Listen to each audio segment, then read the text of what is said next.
भागवत जी कहते हैं कि अपने रसोई में आंवला, हरडे, बहेड़ा, इन तीनों के बाद कोई अच्छी चीज है तो अजवाइन, फिर उसके बाद बोला तो जीरा, फिर उसके बाद बोला तो हींग, और उसके बाद फिर वो बोलते हैं सबसे अच्छी चीज है मेथी का दाना। इस मेथी के दाने के बारे में इसकी जो विशेषता है मेथी की, ये वात नाशक है और कफ नाशक है। वात और कफ दो बीमारियों को जड़ से खत्म करने की शक्ति इस मेथी में है। मेथी पित्त को बढ़ाती है, वात को कम करेगी, कफ को कम करेगी, पित्त को बढ़ाएगी। इसका मतलब यह हुआ कि मेथी उपयोग अगर आप करते हैं तो वात की बीमारियां खत्म हो जाएंगी पूरी तरह से, और कफ की बीमारियां खत्म हो जाएंगी पूरी तरह से। पित्त की बीमारियां बढ़ सकती हैं क्योंकि मेथी पित्त को बढ़ाती है। तो जिन लोगों को पित्त की बीमारी पहले से है उनके लिए विनती है कि वो मेथी का उपयोग ना करें। जिनको पित्त की बीमारी पहले से है वो मेथी का उपयोग ना करें। पित्त की बीमारी आप समझते हैं, एसिडिटी होना, हाइपर एसिडिटी होना, अल्सर होना, पेप्टिक अल्सर होना, मुंह में पानी आना, खाने का हजम नहीं होना, खाना खाने के 2-3 घंटे बाद भी खाने का टेस्ट मुंह में रहना, डकारे आना वगैरह वगैरह, हिचकी आना, ये ज्यादातर पित्त से जुड़ी हुई बीमारियां। तो मेथी के लिए भागवत जी कहते हैं कि पित्त के रोगी छोड़कर वात और कफ के रोगी इसको भरपूर मात्रा में ले सकते हैं। अब वात की बीमारियां अगर आपकी हैं, घुटने दुखना, कमर दुखना, कंधे दुखना, जोड़ों का दर्द, मेथी का उपयोग जरूर करें, जरूर करें। अब आप पूछेंगे जी मेथी का उपयोग करने का तरीका बहुत सरल बताया भागवत जी ने कि रात को 1 गिलास गुनगुने पानी में या गर्म पानी में 1 चम्मच मेथी दाना डाल दें, रात भर उसको रखें, सुबह उठकर मेथी दाने को चबा चबा के खाएं। चबा चबा के खाने का महत्व तो बहुत है। कई लोग मेथी की फंकी लेते हैं, पिसा हुआ मेथी होता है ना, उसकी फंकी लेते हैं, लेकिन फंकी का महत्व तो इतना नहीं है जितना चबाकर खाए हुए मेथी का है। क्यों?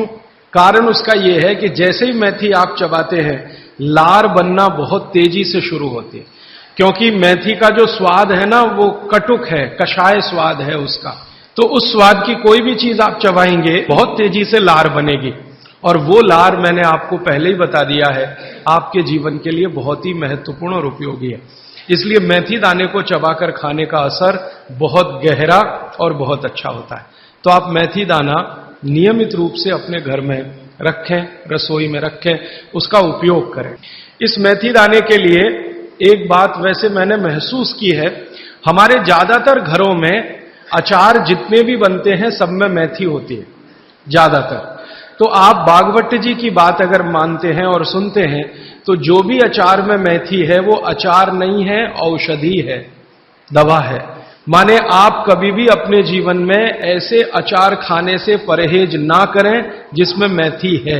मेथी है तो जरूर खाएं, वो चाहे आम का अचार हो, चाहे कोई भी दूसरा नींबू का हो, या जो भी अचार आप डालते हैं, अगर मेथी है तो जरूर उस अचार को आप खा सकते हैं। कुछ अचारों में मेथी के अलावा ये भी होती है, अजवाइन होती है। अगर अजवाइन है तो आप जरूर अचार खा सकते हैं, क्योंकि महत्व की बात जो आपको मैं समझाना चाहता हूं वो ये कि किसी भी अचार पर, किसी भी फल पर औषधियों का असर फल से ज्यादा होता है। जो विज्ञान की बात है वो ये कि आपने अचार डाला, तो मान लो आम का फल था, आम के फल का अचार डाला, अब इस पे मेथी पड़ गई या इस पे पड़ गया ये अजवाइन पड़ गई, तो अजवाइन और मेथी 2 ऐसी औषधियां हैं जो दूसरे के प्रभाव को बहुत कम और अपने प्रभाव को बढ़ा देती हैं। तो कई लोग ऐसा घबराते हैं ना, मुझे अचार खाना तो अच्छा लगता है लेकिन खा नहीं सकता क्योंकि मुझे ऐसी तकलीफ है। मैं आपको ये कहना चाहता हूं कि अगर मेथी पड़ी हुई है किसी भी अचार में और आप वात के रोगी हैं या आपको कफ की तकलीफ है तो बेझिझक वो अचार खाइए, तो अचार के साथ मेथी जाएगी। और अचार में पड़ी हुई मेथी का असर वो 20 गुनी ज्यादा होती है। तो इसलिए अचार में पड़ी हुई मेथी जितनी पुरानी होती जाएगी आपको उतनी ही लाभकारी है। और ठीक यही बात उन्होंने अजवाइन के लिए लिखी है कि अजवाइन अचार में पड़ गई है तो आप समझ लो कि वो बहुत गुनी बढ़ गई है। कोई भी MBBS MD डॉक्टर से पूछ के देख लीजिए, उसके बारे में कुछ नहीं जानता, और चूंकि वो जानता नहीं है तो अनजाने में कह देता अचार मत खाओ जी, हाँ, नहीं तो ये हो जाएगा, वो हो जाएगा। उसको ये मालूम नहीं है कि मेथी दाने का अचार है, अजवाइन का अचार है, जीरे का अचार है, हींग का अचार एक बनता है। तो भागवत जी कहते हैं कि जितने तरह के फलों के अचार हम बनाते हैं, उसमें आयुर्वेदिक औषधि अगर पड़ गई है तो वो फल का असर कम है, औषधि का असर ज्यादा है। और आयुर्वेद की औषधियों को कुछ विशेष कॉम्बिनेशन में तेल के साथ अगर आप उपयोग कर रहे हैं तो असर सबसे ज्यादा है। थोड़ा आगे बढ़ते हैं। वो हमारे रसोई घर में एक चीज के बारे में बहुत बखान करते हैं, माने बहुत बढ़ाई करते हैं। वो ये कहते हैं कि जो लोग खाने के बाद पान खाते हैं चूना मिलाकर, वो जिंदगी भर वात के रोगी होंगे नहीं। जो खाने के बाद पान खाते हैं चूना मिलाकर, वो जिंदगी भर वात के रोगी होंगे नहीं। माने चूना, वो बोलते हैं, सबसे बेहतरीन वातनाशक औषधि है। मेथी का दाना तो है ही, चूना उससे थोड़ा 1 डिग्री ऊपर है। मेथी दाने से चूना सबसे अच्छी वातनाशक औषधि है। चूने के बारे में भागवत जी का बहुत बहुत रिसर्च है, बहुत रिसर्च है।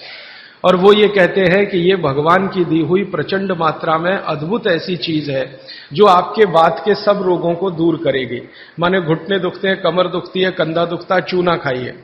फिर वो कहते हैं कि इतना ही नहीं, शरीर में कैल्शियम जो है ना, कैल्शियम ये एक घटक है, माइक्रो न्यूट्रिएंट इसको कह सकते हैं अंग्रेजी में, सूक्ष्म पोषक तत्व है।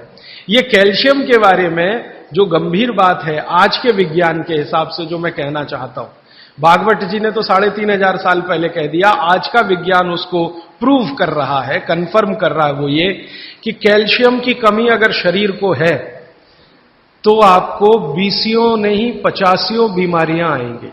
कैल्शियम की कमी अगर है शरीर को तो 50 बीमारियां आएंगी। क्या क्या आ सकता है? हर तरह का दर्द आपको होगा, हर तरह का, मांसपेशियों का दर्द, हड्डियों का दर्द, सब तरह का। हड्डियों की जितनी विकृतियां हैं वो सब कैल्शियम की कमी से आएंगे। हड्डियों के जितने रोग हैं वो सब कैल्शियम की कमी से आएंगे। फिर वो कहते हैं कि रक्त के बहुत सारे रोग कैल्शियम की कमी से आते हैं, रक्त के रोग, खून की बीमारी। फिर वो कहते हैं कि बहुत सारे कफ के रोग कैल्शियम की कमी से आते हैं। तो कैल्शियम कम नहीं होने देना चाहिए। जो विज्ञान आज का कहता है, आधुनिक विज्ञान ये कहता है कि कैल्शियम वो माइक्रो न्यूट्रिएंट है, वो सूक्ष्म पोषक तत्व है जिसके शरीर में रहने पर ही दूसरे सूक्ष्म पोषक तत्व उपयोगी होते हैं। ये 12-15 साल का रिसर्च है, एक वाक्य में मैंने खत्म कर दिया। कैल्शियम की उपस्थिति में ही बाकी सभी सूक्ष्म पोषक तत्व उपयोगी होते हैं। इसका मतलब यह है कि अगर आपको शरीर में विटामिन सी का असर देखना है तो कैल्शियम चाहिए, विटामिन ए का असर देखना है तो कैल्शियम चाहिए, विटामिन बी का असर देखना है तो कैल्शियम चाहिए, अगर विटामिन डी का असर देखना है तो भी कैल्शियम चाहिए, विटामिन के का असर देखना है तो भी कैल्शियम चाहिए, प्रोटीन अच्छे से आपके शरीर को काम में आए तो कैल्शियम चाहिए, कार्बोहाइड्रेट्स ठीक से आपके शरीर को मदद करे तो कैल्शियम चाहिए, फैट्स आपके शरीर में डिसॉल्व होते रहें और जहां जरूरत है वहां लुब्रिकेशन में मदद करते रहे तो कैल्शियम चाहिए। माने समझ लीजिए कि कैल्शियम अगर नहीं है तो शरीर में सब कुछ बीमारियां आने ही वाली हैं। इसलिए कैल्शियम की उपलब्धता शरीर को होनी ही चाहिए। अब इसके बारे में भागवत जी कहते हैं, आधुनिक विज्ञान ने अभी प्रूव किया, भागवत जी पहले ही कह गए कि हमारे शरीर की 40 वर्ष की उम्र तक, 40 से 45 वर्ष की उम्र तक जो कुछ भी हम खा रहे हैं इसी में से हमको कैल्शियम मिलता रहता है। सबसे ज्यादा कैल्शियम आप जानते हैं दूध में है, दूध, फिर दूध के बाद दही, दही के बाद मट्ठा, मट्ठे के बाद मक्खन, मक्खन के बाद घी, इन सब में भरपूर कैल्शियम है। फिर आपने खाया संतरा, मौसम्मी, नारंगी, अंगूर, द्राक्ष, जो भी खट्टे फल, आम वगैरह वगैरह, सब में कैल्शियम भरपूर मात्रा में है। फिर सबसे ज्यादा कैल्शियम फलों में माना जाता केले में है। केला भरपूर खाना चाहिए क्योंकि कैल्शियम का सबसे बड़ा भंडार है और आसानी से हजम होता है। तो ऐसे जो फल हैं इनका जो कैल्शियम है ये 40-45 साल तक हमें आसानी से मिलता रहता है, क्योंकि शरीर की जो बायोकेमिस्ट्री है 40-45 साल तक एकदम दुरुस्त और तंदुरुस्त रहती है। जठर अग्नि भी तीव्र रहती है, बाकी सब फंक्शन ठीक है। लेकिन जैसे ही 45 की उम्र खत्म होती है, माताओं को ये बात विशेष रूप से कह रहा हूं, बहनों को, माताओं को। जैसे ही आपकी 45 की उम्र पूरी होती है और आपका मेंसेस साइकिल बंद होता है, मासिक धर्म आपका बंद होता है, उसी समय आपको कैल्शियम हजम होना कम होना शुरू होता है।